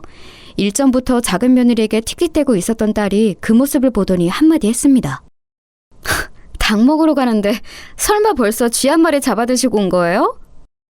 옆에 같이 앉아야겠어요. 쥐 잡아먹고 오셨으니까 배 안 고파서 닭고기 거의 안 드실 거 아니에요. 같이 있으면 제가 이득이죠. 모처럼 립스틱을 선물 받아서 한번 발라봤어요. 그런데 너무 빨갛고 진하죠? 저도 안 어울린다고 생각 중이었네요. 작은 며느리가 엄청 민망해하면서 중얼거리길래 제가 편을 들어주고자 딸에게 네 화장이나 잘해 라고 했네요. 그러자 작은 며느리가 배시시 웃었는데 그 모습을 보니까 저는 작은 아들이 떠올랐습니다. 머나먼 타국에서 복날도 못 챙기고 그냥 지낼 것을 생각하면 가슴이 짠했죠. 작은 아들이 보고 싶은 마음에 저도 모르게 밥을 먹으면서 자꾸 작은 며느리와 작은 손주 쪽을 눈치챘던 것 같아요. 그런데 가만 보니까 희한하게 작은 며느리가 닭고기 뜯는데 불편하게 실이 치렁치렁한 머리를 안 묶고 풀어헤친 채였습니다. 본인도 불편한 건 맞는지 손으로 머리카락을 연신 뒤로 넘겨가며 힘겹게 식사를 하더라고요. 예쁜 것도 좋지만 불편하게 왜 저러고 먹을까 싶은 생각이 들었어요. 그때 작은 손주와 제가 눈이 마주쳤죠. 자기 엄마를 제가 아까부터 몰래 빤히 쳐다보고 있었으니 그 이유가 궁금하다는 눈치였습니다. 제가 일부러 이런 식으로 둘러댔지요. 내가 가만히 보니까 민준이는 엄마 닮아서 머리숱도 많고 머릿결도 좋은가 보다. 그치? 우리 엄마 요즘 자꾸만 거울 앞에 오래 있어요. 머리도 자주 빗기 때문에 머릿결이 좋은 것 같아요. 그때 제가 작은 손주로부터 살짝 의문스러운 소리를 듣게 되었습니다. 작은 며느리가 최근 들어서 꾸미는 것에 엄청 신경을 쓰고 있다는 것이었어요. 전에 없이 화장대 앞에 오래 앉아 있는다고 하더군요. 작은 아들이 외국에 나가 있는 상황에서 꾸미는 게 좋아질 이유란 대체 뭐가 있을까 싶었습니다. 작은 며느리는 아직 30대 중반밖에 안 된 나이였고 외모도 제법 예쁘장했기 때문에 저도 모르게 혹시 이거 설마? 하는 의심을 가지게 되었어요. 한번 그런 쪽으로 의심을 하게 되니까 자꾸만 생각이 꼬리를 물고 이어지더군요. 작은 아들이 한참 연상이었기 때문에 혹시 작은 며느리가 젊은 남자에게 마음을 빼앗긴 것은 아닐까 싶었습니다. 이런 고민을 하게 되었다는 것 자체가 저 스스로를 부끄럽게 만들었죠. 나이만 먹고 망상병에 걸린 게 아닐까 싶어서 민망했어요. 이런 상의를 하기 위해 찾은 상대는 제 딸이었습니다. 그랬다가 곧 후회를 했지만요. 젊은 남자랑 결혼할 걸 그랬다고 후회는 안 하세요? 네? 갑자기 무슨 소리를 하시는 거예요? 저한테 그런 건 왜 물어보세요? 작은 오빠도 지금 외국 나가 있는 상황인데 이럴 때 어디 한번 솔직하게 털어놓아 보세요. 결혼은 최소한 또래 나이하고 할 걸 그랬다고 생각 정도는 해보신 적 있죠? 여자끼리 허심탄회하게 말해보는 게 어때요? 제 이야기를 들은 딸이 다짜고짜 작은 며느리에게 저런 질문부터 날린 거예요. 제가 얼마나 당혹스러웠는지 모릅니다. 작은 며느리의 표정이 엄청 어두워졌었고 잠시 침묵을 지키다가 이렇게 대답을 하더군요. 절대 그런 생각 해본 적 없어요. 저는 민준이 아빠보다 젊은 남자에게 눈이 돌아간 적도 없고요. 아니, 누가 눈 돌아갔다고 했어요? 그렇게 말한 적은 없어요. 그냥 한번 가볍게 물어본 것뿐인데 너무 정색하시네요. 제가 정색을 할 만한 질문을 하셨다고 생각을 해요. 지금 이 자리에서 맹세하는데 결코 젊은 남자한테 저는 눈이 돌아간 적 없으며 앞으로도 돌아갈 일도 없어요. 하늘에 대고 맹세합니다. 작은 며느리가 굉장히 단호하게 대처를 했고 딸은 겸연쩍어 했으며 저도 목구멍이 턱 막히는 기분이 들었습니다. 이렇듯 믿음직스러운 작은 며느리를 향해 대체 제가 어떤 추악한 의심을 했던 것인가 싶어서 속으로 너무 미안했어요. 너무 섣부른 추론이었다고 여기며 스스로 반성도 했습니다. 그러나 한번 마음속에 의심의 씨앗을 심어놓으면 그건 어느 때고 꿈틀거리며 발아하는 법이라는 것을 저는 알게 되었습니다. 옷차림새도 머리 모양도 표정도 갑자기 전에 없이 구석에서 휴대폰을 확인하는 행동도 즐거운 순간이라도 떠올린 것인지 멍하게 있다가 난데없이 키득거리면서 웃는 모습까지도 점차 수상한 작은 며느리의 모습들이 제 눈에 담겼어요. 나이를 먹을 대로 먹었건만 그럼에도 저 역시 여자인가 보더라고요. 같은 여자로서 감지되는 오묘한 기운이 있었습니다. 암만 해도 작은 며느리에게 따로 남자가 생길 것만 같았어요. 결정적으로 저는 작은 며느리가 아이를 데리고 저희 부부집에 들렀을 때 구석에 가서 휴대폰을 보며 흐뭇한 미소를 짓고 작은 목소리로 누군가와 통화를 하다가 쪽하고 뽀뽀하는 소리를 상대방에게 들려주는 광경을 봐버렸거든요. 그런데 작은 아들에게 확인해 보니 그날 그 시각에는 작은 며느리와 연락을 주고받은 바가 없다고 하였습니다. 그렇다면 작은 며느리가 애정 행각을 벌인 그 상대는 누구이란 건가요? 바람이 났을 확률이 큰데 싶었어요. 그런 생각을 자꾸만 하면서도 저는 참한 며느리를 의심하는 제 자신이 못났다는 생각 또한 함께 가지고 있었기에 심경이 복잡했습니다. 아휴, 이걸 어째. 한번 그런 의심을 하고 나니까 시간이 갈수록 며느리의 모든 것이 다 수상해 보이는구나. 그럴 애가 아니라는 생각을 머릿속으로는 하면서도 마음이 자꾸 어딘가 불편해. 저는 차마 제가 작은 며느리의 부정을 의심하고 있는 상황이라고는 말을 못하고 요새 가슴이 답답하다는 정도로만 지인들과 만났을 때 얘기를 했어요. 제 낯빛에서 어쩐지 수신 깊은 기색이 엿보이니까 지인들이 무슨 일이라도 있냐고 먼저 물어봤었거든요. 대충 둘러대고 난 후 저는 지인 하나가 꺼낸 얘기에 깜짝 놀라고 말았습니다. 낯빛이 왠지 어두운 모습을 보니까 나는 희한하게 우리 육촌 언니가 떠오르네. 내가 자기들한테 이 얘기를 했었던가? 어렸을 때는 통 왕래도 없었다가 나이 다 들고 나서 친해진 육촌 언니가 한 명 있는데 자기 딸이 엄마 느낌이라는 게 남편이 바람난 것 같은데 심증만 있고 물증이 없어요 라고 어느 날 고민을 털어놓더래. 그거 듣고 육촌 언니가 그냥 막 뒤집어진 거지. 차비를 곧바로 족쳐볼까 하다가 자기 딸도 몇 달을 심증만 들고서 결국 승부를 못 봤다고 한 것에 신중해야겠다 싶어지더래. 그래서 육촌 언니가 며칠을 끙끙 앓으면서 고민하다가 끝내 결단 내렸잖아. 그래서 결국은 사위 바람을 딱 잡았지. 자기 딸의 직감이 맞았던 거라고 하면서 육촌 언니가 얼마나 후련했던지 몰라? 뭐? 심증만 있던 바람을 결국 잡아냈다고? 어떻게? 육촌 언니 분께서 뭔 결단을 내렸길래 사위 바람을 잡을 수 있었다는 거야? 뭐겠어. 돈 쓰고 전문가 고용한 거지. 그런 심부름 작정하고 해결해주는 전문가들 있잖아. 거기가 간판을 심부름 센터라고 달았다고 하던가 아니면 흥신소라고 달았다고 하던가. 아무튼 전문가가 나서니까 단판이 지어지더라네. 근데 왜 이렇게 급박하게 물어? 어머, 혹시 이런 거에 관심 있어? 왜? 전문가 필요해? 아유, 내가 무슨... 그런 게 왜 필요하겠어. 나는 요새 그냥 말 그대로 속이 답답해서 안색이 안 좋았을 뿐이야. 나는 그런 일과는 하등 상관이 없어. 정목이 찔리는 바람에 저는 얼른 손사래를 쳤었죠. 저에게 이목이 주목이 되는 것도 얼른 흩어버리고 싶었고요. 그런데 모임이 파하고 난 이후에 계속 머릿속으로는 그 생각만 들더군요. 돈 주고 전문가를 고용하면 저희 의심이 그저 헛된 망상이자 오해였던 것으로 밝혀지든 아니면 진짜 백이 은밀한 바람으로 밝혀지든 단판이 지어질 것이라는 생각에 가슴이 막 두근거렸습니다. 저는 고민을 거듭하다가 작은 며느리가 저에게 안부 전화를 해왔을 때 그 전화를 그저 순수하게 반가운 마음으로 받을 수 없는 제 자신을 깨닫고는 단판을 짓는 것이 능사라는 결론을 내리게 되었어요. 이대로는 도저히 찝찝해서 안 될 것 같았습니다. 제가 혼자 따로 관리하는 통장을 슬쩍 열어본 뒤 저는 그 지인에게 연락을 하였어요. 난데 저번에 혹시 우리 모임 가질 때 들었던 그 전문가 말이야. 내가 거기에다가 의뢰를 해볼 수 있을까? 육촌 언니분이 이용하셨다던 거기가 어디인지 알려주면 내가 정말 고마울 것 같아. 내가 좀 급해서 되도록 빨리 알려준다면 더욱 고맙겠어. 지인은 역시 그럴 줄 알았다는 듯 반응을 보이더군요. 그날 제 표정을 보고 왠지 알아차렸다네요. 그리고 정말 고맙게도 다른 사람들에게는 비밀을 지켜주겠다고 약속을 해줬어요. 저에게 고민이 잘 해결되길 바란다면서 육촌 언니를 통해 그 업체가 어디인지 알려주었죠. 저는 더 시간 끌 것 없이 그곳에 의뢰를 맡겼습니다. 작은 며느리의 신상 정보를 그곳에 알려주던 순간에는 속으로 이게 맞나 싶어서 괴롭기도 했어요.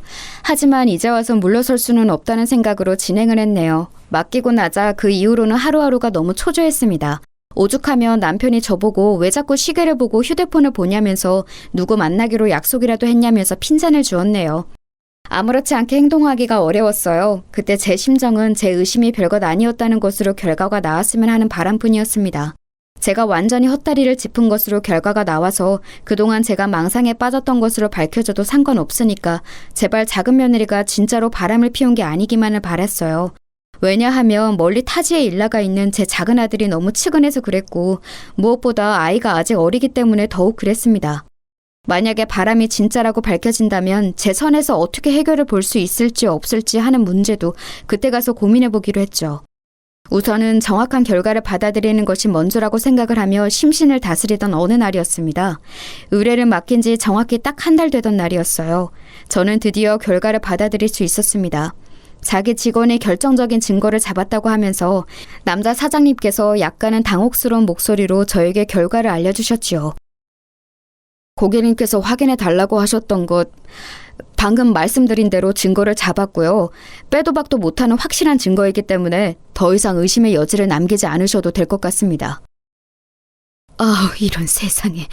결국은 이렇게 되는군요. 그렇게 아니기를 바랬건만, 내 착각이기를 바랬건만, 결국 괜한 의심이 아니었던 것으로 밝혀지는군요.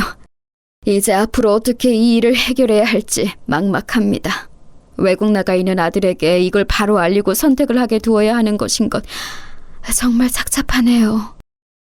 막상 증거가 나오면 대부분의 고객님들께서 이미 각오를 해두셨음에도 막막해 하시더라고요. 어쩔 수 없는 부분이니까 마음 굳게 잡수세요. 네, 그래야죠. 사장님 수고 많으셨습니다. 증거 잡아주셨으니 제가 유용하게 잘 써야 마땅한 것 같아요. 그런데 저희 며느리가 바람을 피운 상대 대체 어떤 놈이던가요? 원래 며느리하고 알고 지내던 인물인지 어느 정도로 긴밀한 사이인지 그것도 궁금해지네요. 이런 상황에서 말씀드리기는 좀 민망하지만 며느리가 원래 참하고 수더분한 인물입니다. 이상한 놈이 작정하고 온갖 감언어설로 꼬여냈을 것 같아요. 백문불여일견 저희가 잡아낸 증거를 보시면 답을 얻으실 테지만 불륜 상대가 누구인지 저희도 알겠더군요. 고객님께서 심약한 상태에서 굳이 바로 확인하시라고 권유는 못 드릴 것 같아요. 원래 저희가 이런 말씀 절대 안 드리는데 고객님이 염려돼서 한 말씀 올렸습니다. 네? 상대가 누구인지 바로 알아보셨어요? 그것까지 금방 알아내셨다니 정말 능력들이 좋으시네요. 이 바닥에 명성자자하실만 해요. 며느리가 바람났다는 게 사실이라고 드러난 것에 제가 충격을 받긴 했지만 증거를 외면할 정도로 지금 제 상태가 나쁘지는 않아요. 보내주시면 제가 알아서 보고 판단하겠습니다. 저는 나이든 사람이라고 해서 제가 얕보인 것이라 여기고 단호하게 대답을 해드렸어요. 그러자 잠시 후 사장님께서는 저에게 영상 하나를 전송해 주셨습니다. 작은 며느리가 저지른 부정의 확실한 증거, 그것을 저는 드디어 마주하였지요. 재생된 영상은 위치가 야외 주차장이었습니다. 늦은 밤이었고 인적이 드문 근린공원의 주변 같았어요. 그 야심한 시각에 밤 산책을 하고서 차가 있는 곳으로 돌아온 참이었던 게 분명한 순간이었습니다. 어둑하지만 카메라는 분명하게 작은 며느리를 담고 있었기에 사람을 분간하는 데는 전혀 지장이 없었어요. 그리고 작은 며느리는 역시나 혼자가 아니었죠. 옆에 자기보다 머리 하나는 큰 남자를 달고 있었고 아주 꼭 붙어서 걷고 있었습니다. 야구 모자를 눌러 쓴 그 남자가 차에 다다랐을 때 작은 며느리 쪽으로 몸을 숙이더라고요. 그러자 작은 며느리는 양팔을 위로 뻗어서 그 남자의 목을 감싸 안았습니다. 자기 쪽으로 그 남자의 얼굴을 끌어당기며 입을 맞춘 것이었죠. 제 작은 아들은 외롭게 외국 생활을 하면서 더 멋진 미래를 위해 가정을 생각하며 그렇게 일을 하고 있었건만 천인 공노할 작은 며느리의 작태에 휴대폰을 쥔 저의 손이 덜덜 떨려왔습니다. 그리고 다음 순간 저는 두 눈을 의심해야만 했어요.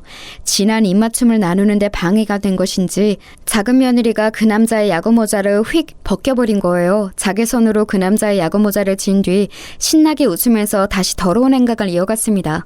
저는 방금 전보다 더욱 떨리는 손으로 휴대폰 액정 위를 매만지고 말았어요. 이게 누구야? 왜 우리 집안 장남이 여기서 이러고 있어? 내가 지금 헛것을 보고 있나? 혹시 닮은 사람인가? 이건 아무리 봐도 말이 안 되는데. 정말로 우리 큰아들이 설마? 하느님, 세상에나 어떻게 이런 일이. 미친 사람처럼 중얼거리며 휴대폰 액정 위를 더듬거리던 제 눈앞에 이윽고 정확히 제 큰아들의 얼굴이 드러났습니다. 카메라에 고스란히 촬영된 광경에서 큰아들은 자기의 친동생의 아내와 거침없는 애정 행각을 벌이고 있었습니다. 몸이 달아올라 못 견디겠다는 듯 얼른 작은 며느리의 팔을 잡고 자동차 뒷좌석으로 함께 들어가는 큰아들의 모습에 저는 끔찍한 충격을 견디지 못하고 그 자리에서 쓰러지고 말았습니다. 잠시 의식을 잃었던 것인지 남편의 목소리가 몽롱하게 들려오더군요. 집에 들어오고 얼마 안 돼서 바로 쿵 소리가 나길래 들어와 봤더니 당신이 왜 여기 서재에서 쓰러져 있어? 정신이 들어? 구급차 부를까? 여보, 우리 어떡하면 좋아? 이제 어떡하면 좋아? 이 일을 대체 어쩌면 좋으냐고. 무슨 소리야? 정신이 반쯤 나가서는 웬 헛소리를 하는 거야? 안 되겠어. 당장 구급차부터 불러야겠는데. 당신 휴대폰은 왜 내 쪽으로 내밀어? 잠깐, 뭘 보고 있었길래 이러는 거야? 이게 뭐지? 만약 제가 온전한 상태였다면 그때 남편에게 휴대폰을 확인하라는 듯이 그걸 내밀지 않았을 거예요. 그런데 제가 잠시 졸도했던 직후이기 때문에 정신이 아직 혼미한 상태였고 그런 와중에 남편에게 더러운 불륜 현장이 담긴 영상을 보여주고 말았던 것입니다. 어리둥절하게 영상을 봤던 남편은 잠시 후 상황 파악을 마치고선 분노의 고함을 쳤습니다. 그건 단전 깊숙한 곳에서 끓어오르는 분노였어요. 그 소리를 들으며 저는 조용히 눈을 감은 채 흐느꼈습니다. 당최 어떻게 해야 할지 작은 며느리의 바람 정도만 의심을 했던 것이지 설마 그 상대가 제 큰아들일 거라고는 감히 상상도 못 해보았기 때문에 정말 미칠 것 같았어요. 큰아들과 작은 며느리 사이에 어떤 기류가 오갔던 순간이 있었던가를 회상해봤더니 두 사람이 언제나 서로에게 태도가 호의적이었다는 점이 떠오르더군요.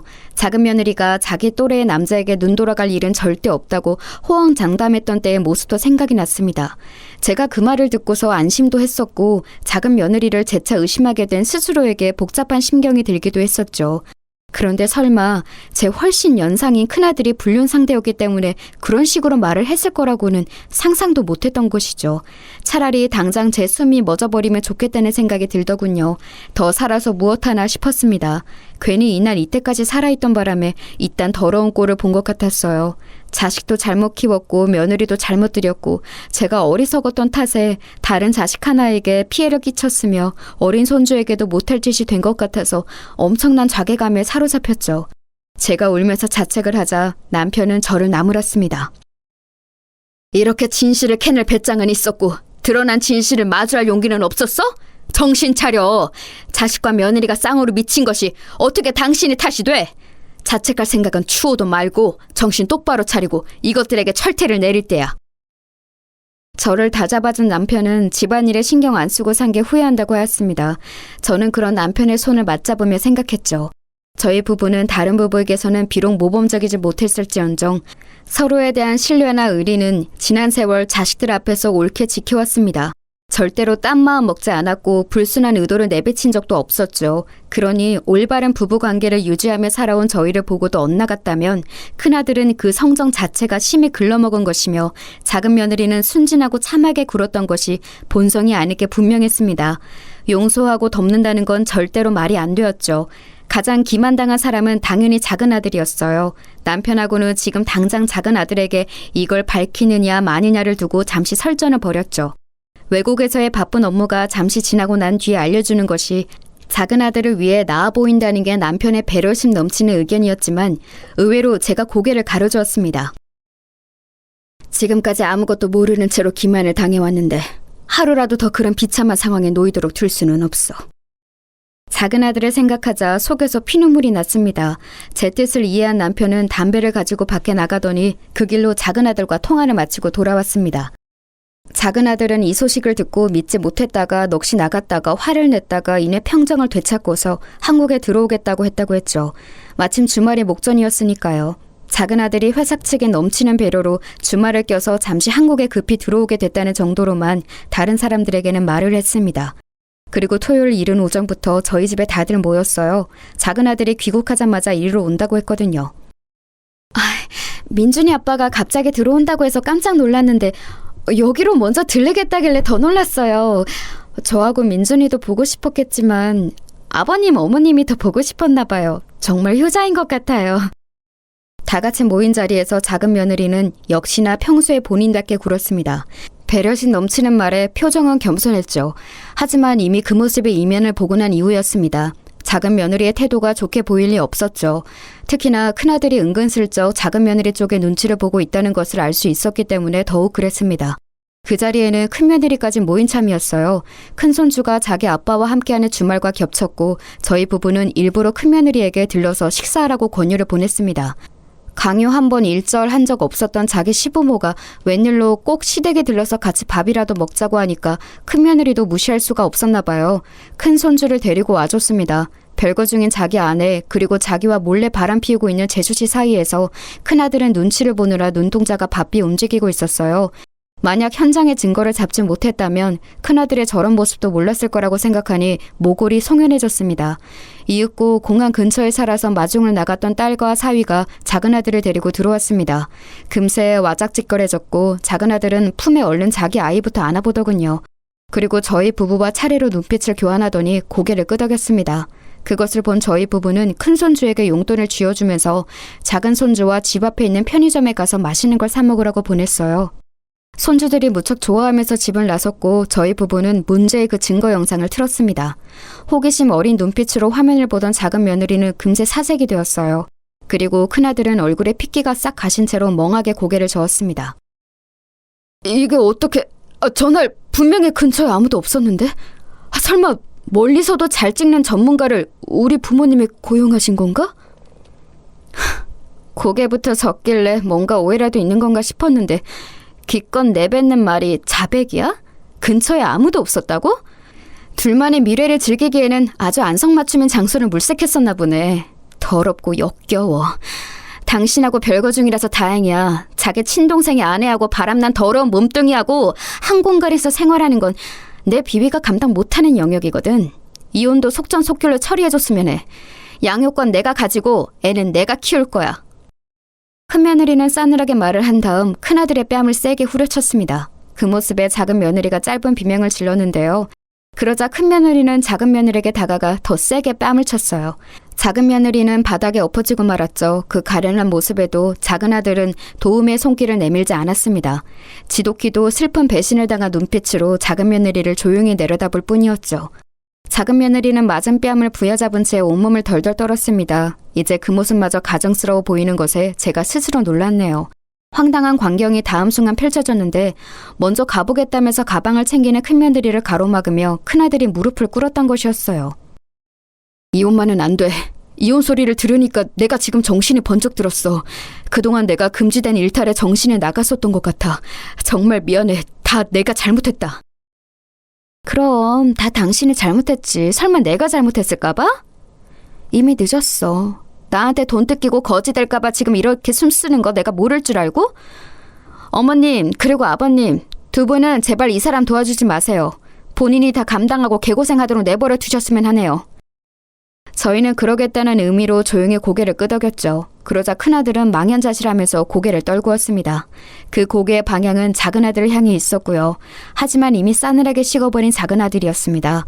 작은 며느리가 옹옹 울면서 무릎을 꿇었습니다. 실수였어. 잘못된 충동이었어. 나에게는 민준이 아빠 당신밖에 없는 거 알잖아. 어떤 말을 하면 좋을지 여길 오는 동안 많은 말들을 골랐는데 막상 지금이 되니까 그 어떤 말도 따로 필요하지 않다는 생각이 드네. 내가 당신에게 할 말은 이것뿐이야. 이혼하자. 작은 며느리는 반쯤 졸도했지만 그 편을 들어주는 이는 아무도 없었습니다. 오히려 그 틈을 타서 딸은 작은 며느리의 휴대폰을 집에 와서 확인했어요. 그리고 놀라운 것들을 보게 되었죠. 작은 며느리가 큰아들과 온갖 수준 낮고 천박한 농담을 그간 많이 주고받았더군요. 심지어는 유희로 즐기는 다른 남자들과의 만남도 몇 있었어요. 지난 세월 앞에서만 얌전한 척하면서 뒤에서는 몰래 문란하게 굴어왔던 겁니다. 그것들을 보자마자 딸이 작은 며느리의 머리채를 잡아떼었네요. 그 후로 이모 저모가 있었는데 결국 큰아들도 작은아들도 이혼을 했습니다. 큰아들은 큰며느리에게 다 뜯겨서 빈털터리가 되었고 저희 부부에게도 외면을 받은 채 혼자가 되었어요. 제 가슴이 찢어지는 듯 했지만 이 또한 제가 지고 갈 무게라 생각하며 견뎠습니다. 작은 며느리는 몸만 가지고 시집을 왔던 그때 마냥 아무것도 건지진 못한 채 몸만 들고 나갔습니다. 앞으로 손주들이 무탈하게 잘 크길 바랄 뿐이에요. 저도 많이 노력할 거예요.